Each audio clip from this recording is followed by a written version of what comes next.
राजा दशरथ, सुमंत्र, सभी रानियां और सभी सेवक सभी दुखी थे, किंतु कैकेयी पर इसका कोई असर ना था। जाने कैकेयी को समझाने का और क्या प्रयास किया गया और उसका क्या निष्कर्ष निकला। श्री वाल्मीकि निर्मित आश्रामण आदि काव्य के अयोध्या कांड में 35वां सर्ग। नमस्कार। मेरी इन ऑडियो बुक्स को सराहने के लिए धन्यवाद। अगर आप अपना योगदान देना चाहते हो और आपका सामर्थ्य हो तो स्क्रीन पर दिए गए QR कोड के और ज्वाइन बटन के द्वारा आप यह कार्य कर सकते हैं। तदनंतर होश में आने पर सारथी सुमंत्र सहसा उठकर खड़े हो गए। उनके मन में बड़ा संताप हुआ जो अमंगलकारी था। वे क्रोध के मारे कांपने लगे। उनके शरीर और मुख की पहली स्वाभाविक कांति बदल गई। वे क्रोध में आंखें लाल करके दोनों हाथों से सिर पीटने लगे और बारंबार लंबी सांस खींचकर हाथ से हाथ मलकर दांत कटकटाकर राजा दशरथ के मन की वास्तविक अवस्था देखते हुए अपने वचन रूपी तीखे बाणों से कैकेयी के हृदय को कंपित सा करने लगे। अपने अशुभ एवं अनुपम वचन रूपी वज्र से कैकेयी के सारे मर्म स्थानों को विदीर्ण से करते हुए सुमंत्र ने उससे इस प्रकार कहना आरंभ किया। देवी, जब तुमने संपूर्ण चराचर जगत के स्वामी स्वयं अपने पति महाराज दशरथ का ही त्याग कर दिया, तब इस जगत में कोई ऐसा कुकर्म नहीं है जिसे तुम न कर सको। मैं तो समझता हूं कि तुम पति की हत्या करने वाली तो हो ही, अत्यंत कुलघातिनी भी हो। ओह, जो देवराज इंद्र के समान अजय, पर्वत के समान अकंपनीय और महासागर के समान क्षोभ रहित हैं, उस राजा दशरथ को भी तुम अपने कर्मों से संतप्त कर रही हो। राजा दशरथ तुम्हारे पति, पालक और वरदाता हैं। तुम इतना अपमान न करो। नारियों के लिए पति की इच्छा का महत्व करोड़ों पुत्रों से भी अधिक है। इस कुल में राजा का परलोकवास हो जाने पर उसके पुत्रों की अवस्था का विचार करके जो ज्येष्ठ पुत्र होते हैं वे ही राज्य पाते हैं। राजकुल के इस परंपरागत आचार को तुम इन इक्ष्वाकु वंश के स्वामी महाराज दशरथ के जीते जी ही मिटा देना चाहती हो। तुम्हारे पुत्र भरत राजा हो जाए और इस पृथ्वी का शासन करें, किंतु हम लोग तो वहीं चले जाएंगे जहां श्री राम जाएंगे।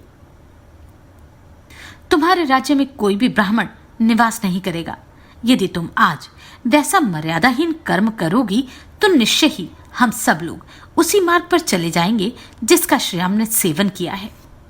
संपूर्ण बंधु बांधव और सदाचारी ब्राह्मण भी तुम्हारा त्याग कर देंगे। देवी, ओह, तुम ऐसा मर्यादाहीन कर्म करना चाहती हो।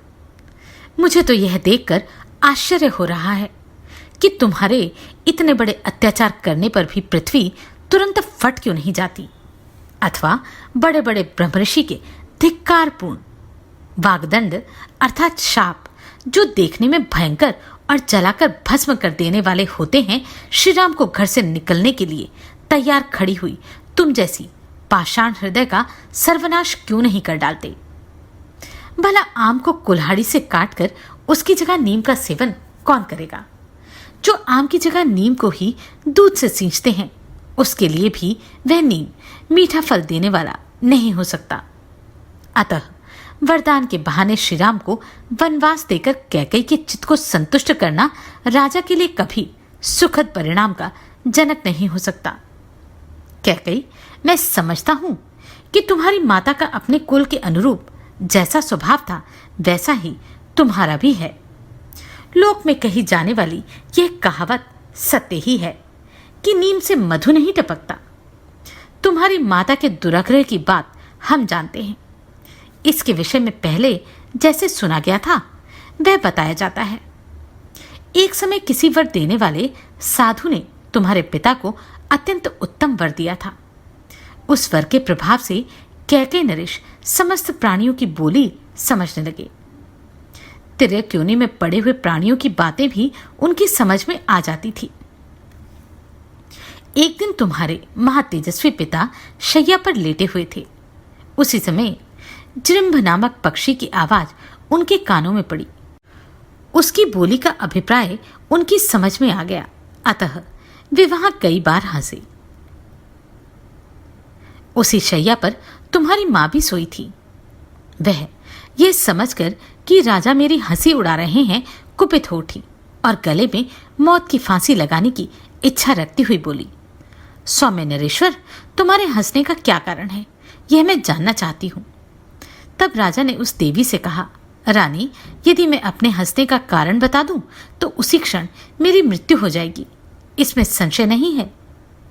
देवी, यह सुनकर तुम्हारी रानी माता ने तुम्हारे पिता कैकयराज से फिर कहा, तुम जियो या मरो, मुझे कारण बता दो, भविष्य में तुम फिर मेरी हंसी नहीं उड़ा पाओगे। अपनी प्यारी रानी के ऐसा कहने पर कैकय नरेश ने उस वर देने वाले साधु के पास जाकर सारा समाचार ठीक ठीक कह सुनाया। तब उस वर देने वाले साधु ने राजा को उत्तर दिया, महाराज, रानी मरे या घर से निकल जाए, तुम कदापि यह बात उसे न बताना। प्रसन्न चित वाले उस साधु का यह वचन सुनकर कैकय नरेश ने तुम्हारी माता को तुरंत घर से निकाल दिया और स्वयं कुबेर के समान विहार करने लगे।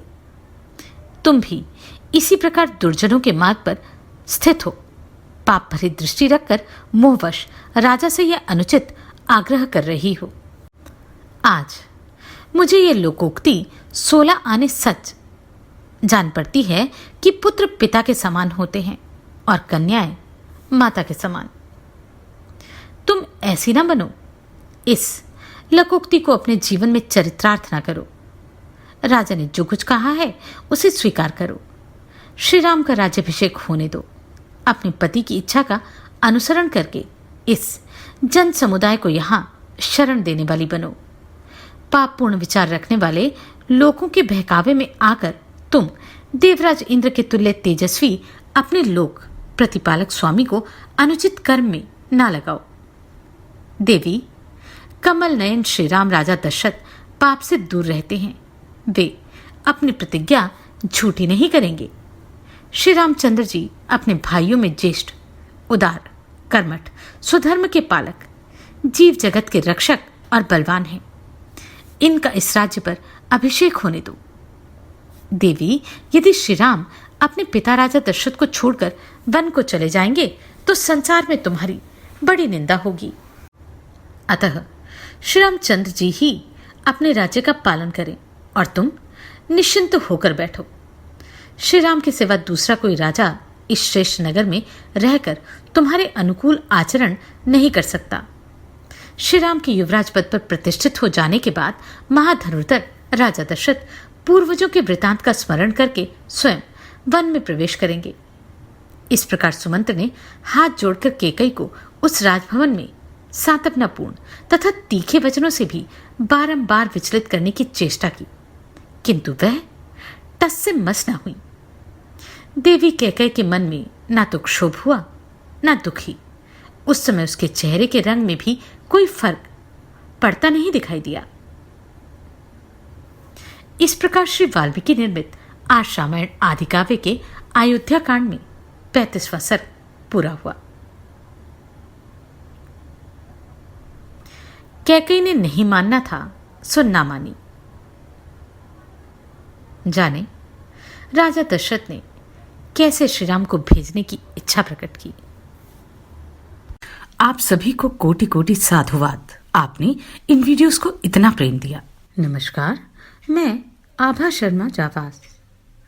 यदि आपको मेरा ये प्रयत्न सराहनीय लगा हो तो मुझे सब्सक्राइब करके प्रोत्साहित करें।